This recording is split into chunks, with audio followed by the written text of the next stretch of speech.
Hello students, welcome to the digital learning program of SSCA session 2020-21. My name is Aisha and I'm your science teacher for this session. So let's start. Students, today is our fourth lecture of chapter Keeping Healthy.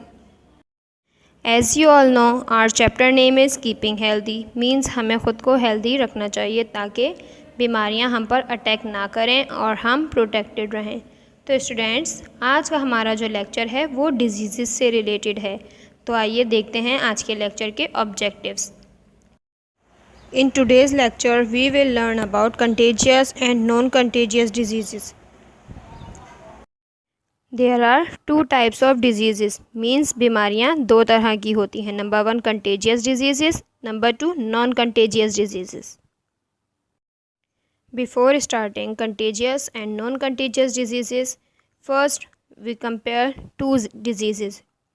मतलब हम contagious और non-contagious diseases को पढ़ने से पहले दो बीमारियों को आपस में कंपेयर करते हैं यानी डायबिटीज़ को और चिकन पॉक्स को।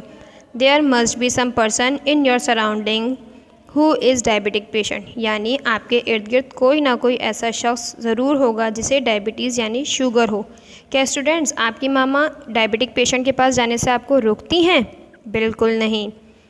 और यकीनन आप लोगों ने कभी ना कभी ऐसा शख्स भी देखा होगा जिसे चिकन पॉक्स हो। जैसे स्कूल में ही अगर आपकी क्लास में किसी स्टूडेंट को कभी चिकन पॉक्स हुई हैं तो वो स्टूडेंट्स कुछ दिन तक स्कूल नहीं आते।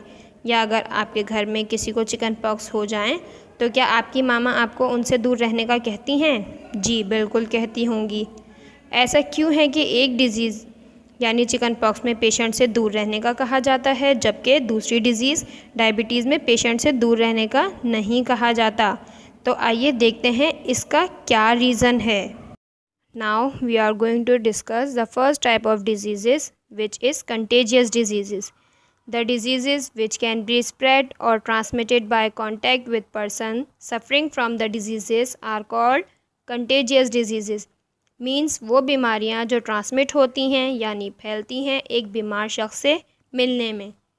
यानी अगर कोई बीमार है और कोई हेल्दी शख्स उस बीमार से मिला है, उसके कांटेक्ट में आया है और उसकी डिज़ीज़ हेल्दी पर्सन में ट्रांसफ़र हो जाती है तो वो डिजीज़ कहलाती हैं कंटेजियस डिजीज़। तो आइए स्टूडेंट्स, अब हम कंटेजियस डिजीज़ की कुछ एग्जांपल्स देखते हैं और साथ ही उस डिजीज़ के कॉज यानी रीज़न्स भी देखते हैं।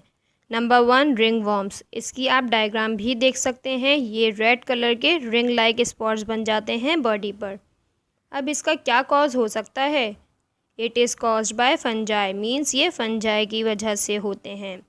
नंबर 2 कोल्ड एंड फ्लू यानी नज़ला ज़ुकाम और खांसी। ये भी एक कंटीजियस डिज़ीज़ है and it is caused by virus. जी ये भी वायरस की वजह से ही फैलते हैं। Number 3 chicken pox. जैसे कि आप यहाँ डायग्राम देख सकते हैं, ये भी एक कंटीजियस डिज़ीज़ है और इसका कॉज भी वायरस ही है। Number 4 measles. आप डायग्राम में देख सकते हैं छोटे छोटे रेड स्पॉट्स हैं पूरी बॉडी पे और ये किस वजह से होते हैं? ये भी वायरस ही की वजह से होते हैं। ये भी एक कंटीजियस डिज़ीज़ हैं। जैसा कि आप करंट सिचुएशन के बारे में भी जानते हैं, कोरोना वायरस या कोविड-19, ये भी एक कंटीजियस डिज़ीज़ है जो वायरस की वजह से फैलता है।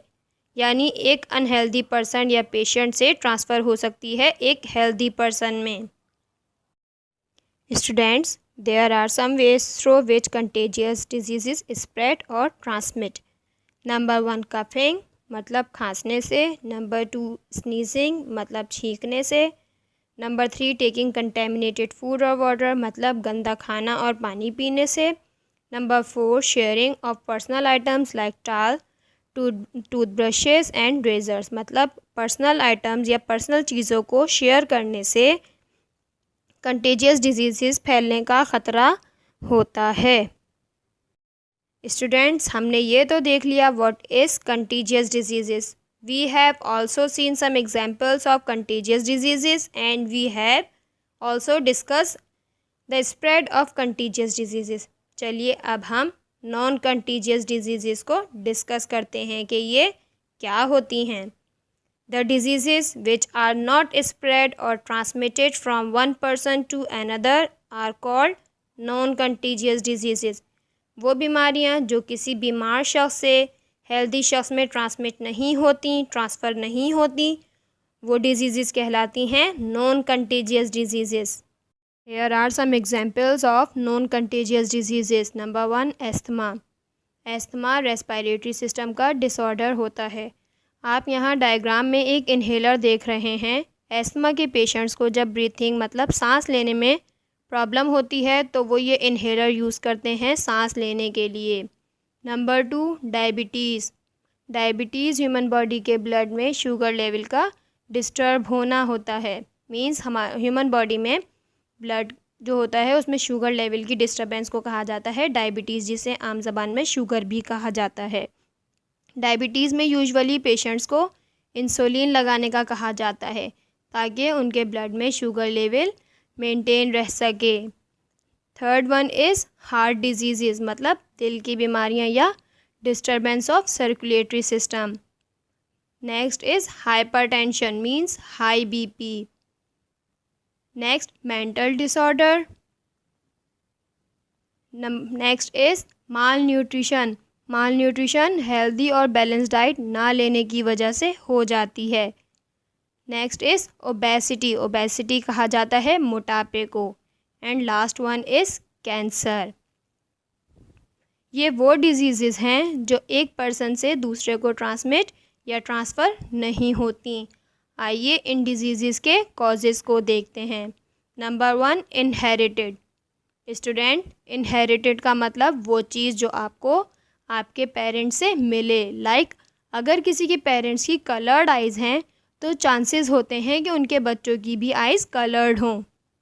इसी तरह कुछ डिजीज़ इनहेरिटेड पेरेंट्स से बच्चों में आ सकती हैं, like diabetes, heart disease and hypertension.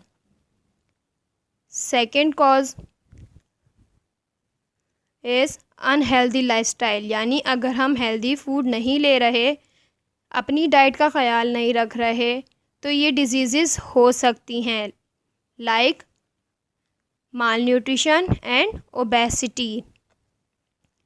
Last cause is environment, यानी अगर एनवायरनमेंट पॉल्यूटेड है, साफ़ नहीं और क्लीन नहीं है, बहुत ज़्यादा गंदा है एनवायरनमेंट, तो हमें ये डिजीज़ होने का ख़तरा होता है,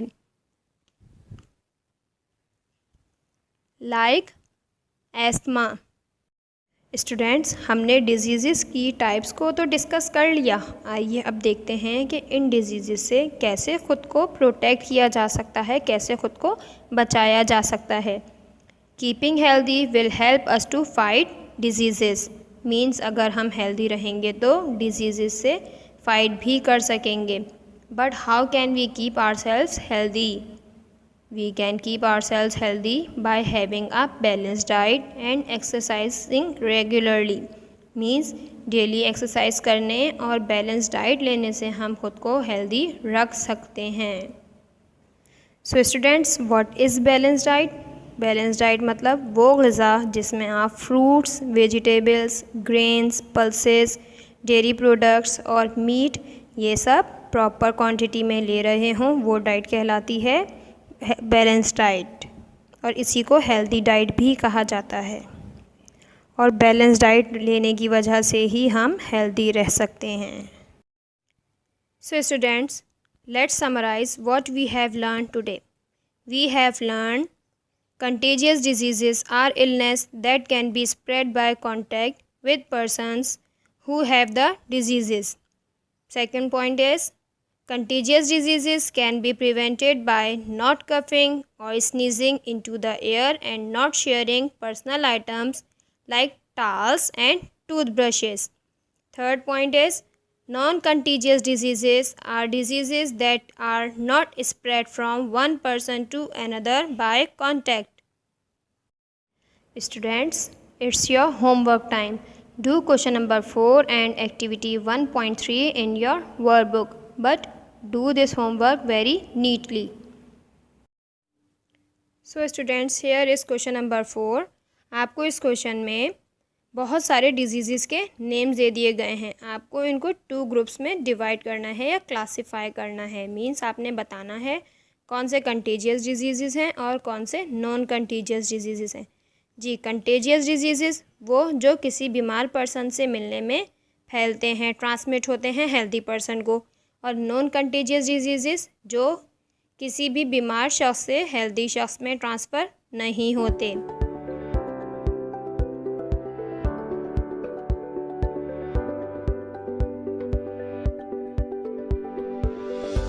Thank you so much, students. I hope you enjoy the lecture and understand it very well. Students, don't forget to subscribe SSCA YouTube channel and get notification for our uploaded lectures. And students, don't forget to press the like button. Take care of yourself. Stay home. Stay safe. Allah Hafiz.